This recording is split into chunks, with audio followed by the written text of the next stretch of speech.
Hi, in this video I'd like to show you how to change alignment settings in WPS spreadsheet. So for example, we have here different types of alignment. I will show you how to use these effects. So in the first cell we want to use top alignment. So I click on this cell and I click on the first option here, top align. How you see the text position now is on the top. So if we want to use another effect, we need to select the second cell, and here I click on this one option, middle align.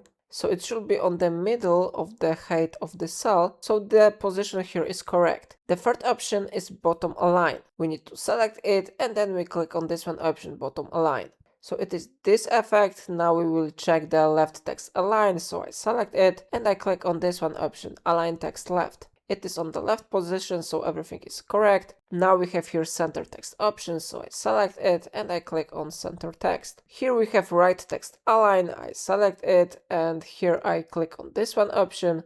And the last effect is justify text, so I select this text and I click on this icon to justify text and it will look something like that, yeah? So in this way you can use alignment settings in WPS spreadsheet. If I helped you to do it, remember to like this tutorial and subscribe my channel. Please let me know in comment if it's not your problem.